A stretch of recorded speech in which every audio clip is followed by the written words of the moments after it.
भगवान शरीर और आत्मा के संबंध को स्पष्ट करते हुए कहते हैं कि कैसे देह से देहधारियों की बाल्य अवस्था, यौन अवस्था और बुढ़ापा, ये 3 अवस्थाएं होती है। इसी प्रकार दूसरे देह की प्राप्ति भी एक प्रवर्तित अवस्था है।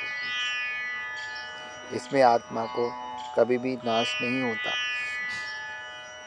और ना ही आत्मा के ऊपर प्रकृति का कोई प्रभाव पड़ता है।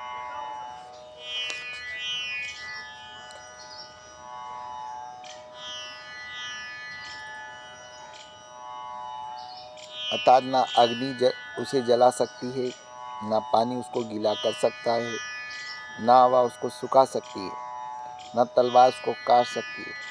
आत्मा ना कभी मरती है और ना जन्म लेती है। ये अजन्मा, अविनाशी, शाश्वत, आदि, युगीन है।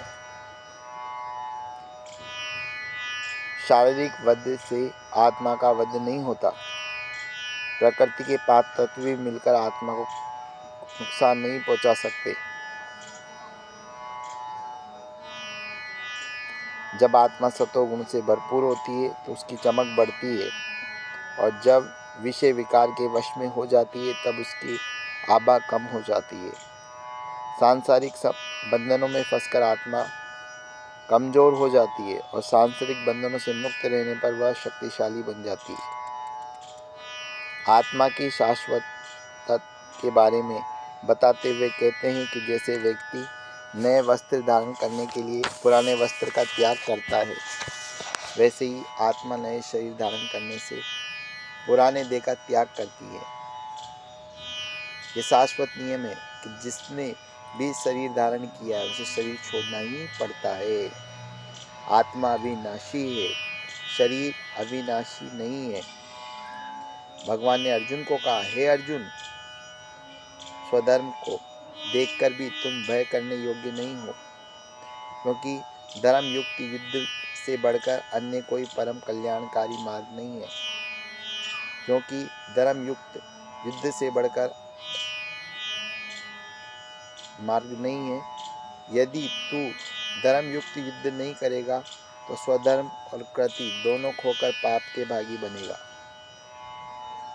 आत्मक संपत्ति स्थिर संपत्ति है। ज्ञान योग संख्या सिद्धार्थ योग के अनुसार स्पष्ट की गई। जब यहाँ स्वधर्म की बात आती है तो स्वधर्म माना क्या? मनुष्य जीवन को अगर देखा जाए तो शरीर और आत्मा का जब संबंध हुआ तब ये जीवन प्रैक्टिकल में हुआ। इस जीवन में अगर देखा जाए तो शरीर की वास्तविकता को हम बहुत अच्छी तरह से जानते हैं। ये शरीर माना ही 5 तत्व, इसलिए जीवन जीने के लिए शरीर वही 5 तत्वों की मांग करता है। श्वास लेने के लिए ऑक्सीजन चाहिए क्योंकि शरीर ऑक्सीजन से बना है। इसी तरह जीवन जीने के लिए पानी चाहिए क्योंकि शरीर में 60 से 70% पानी का हिस्सा है। व्यक्ति जब पानी पीता है तो ये सोचकर नहीं पीता कि कितना पीना है, लेकिन जैसे ही शरीर के अंदर जल स्तर संतुलित हो जाता है तो वह पानी छोड़ देता है। वह अधिक पानी नहीं पीता कि कल के लिए चलेगा।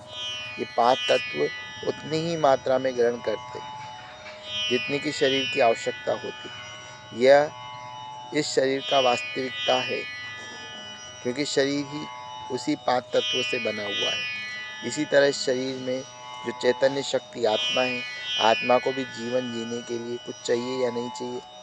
कई बार कई लोग समझते हैं कि आत्मा निर्लेप है, उसे कुछ नहीं चाहिए। नहीं, आत्मा को कहा ही जाता है आत्मा सतोगुणी है।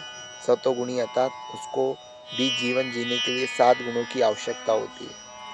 7 गुणी अर्थात उसको भी जीवन जीने के लिए 7 गुणों की आवश्यकता होती है। वे 7 गुण कौन से हैं जो जीवन जीने के लिए आवश्यक है? सर्वप्रथम उसे आध्यात्मिक ज्ञान चाहिए। आध्यात्मिक ज्ञान क्यों चाहिए? क्योंकि उसे आध्यात्मिक ज्ञान से ही मनुष्य जीवन में रहा हुआ अज्ञानता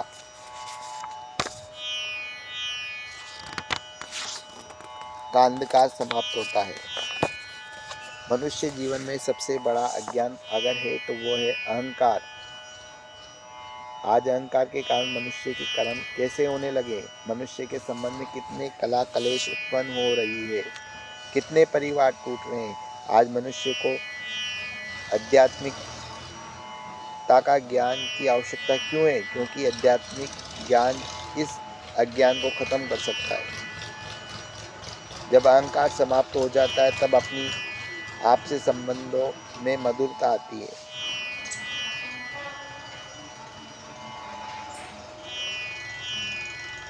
जिससे हम आपस में एक अच्छी समझ डेवलप कर सकते हैं। इसलिए आध्यात्मिक ज्ञान की आवश्यकता होती है।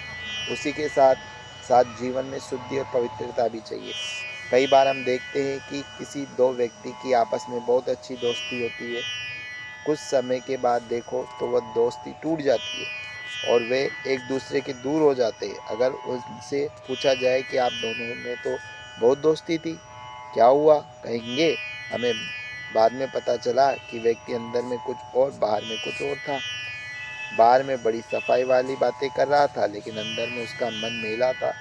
उसकी भावनाओं में शुद्धि नहीं थी, उसके विचार में शुद्धि नहीं थी, उसके व्यवहार में शुद्धि नहीं थी। इसलिए हमें अच्छा नहीं लगा और हम उससे दूर हो गए।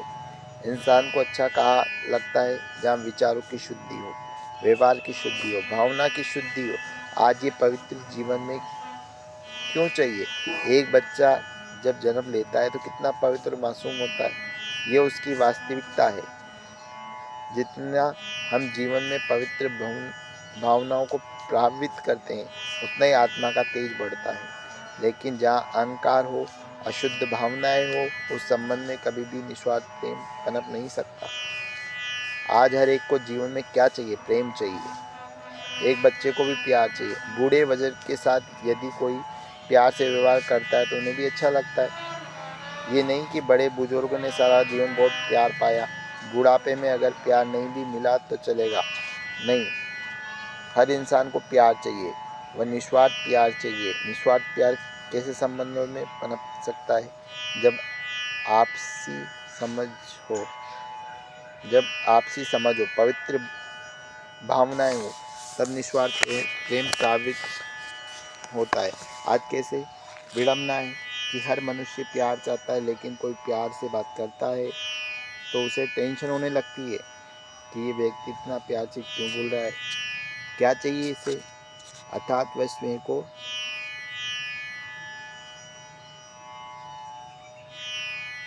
रिलैक्स महसूस नहीं करता। चाहिए उसको भी प्रेम। जहाँ ये तीन गुण हैं, अंडरस्टैंडिंग है अर्थात ज्ञान है, पवित्र भावना है, प्रेम है, वहाँ व्यक्ति रिलैक्स फील करता है, वहाँ ही शांति होती है। जहाँ ये चारों है वहाँ जीवन में सच्ची सुख का अनुभव होता है। और जहाँ ये पांचों ही है वहाँ जीवन सर्वोच्च प्राप्ति आनंद है। आज मनुष्य जीवन में आनंद नहीं है, खुशी नहीं है। हर व्यक्ति यही चाहता है कि मेरा जीवन खुशी हो, आनंद हो। जहाँ ये 6 गुण है वहाँ आत्मशक्ति का अनुभव होता है। क्योंकि ये 6 गुण नहीं बल्कि 6 शक्तियाँ हैं। ज्ञान की शक्ति, पवित्रता की शक्ति, प्रेम की शक्ति, शांति की शक्ति, ये सब शक्तियाँ हैं। दूसरे शब्दों में कहें तो ये आत्मा का स्वधर्म है। हर चीज़ को अपना गुणधर्म होता है। पानी का गुणधर्म है शीतलता, अग्नि का गुणधर्म है गर्मी। पानी को कितना भी उबालो फिर भी उसे छोड़ दो तो वह अपने शीतल स्वरूप को धारण कर लेता है। भावार्थ ये कि जैसे हर चीज़ को अपना गुणधर्म है, वैसे ही आत्मा का भी अपना गुणधर्म है। ज्ञान, पवित्रता, प्रेम, शांति, सुख, आनंद और शक्ति, ये 7 गुण निरंतर हम ईश्वर से मांगते रहते हैं अपनी प्रार्थनाओं के माध्यम से कि हे प्रभु हमें अज्ञान से ज्ञान की ओर ले चलो, हे प्रभु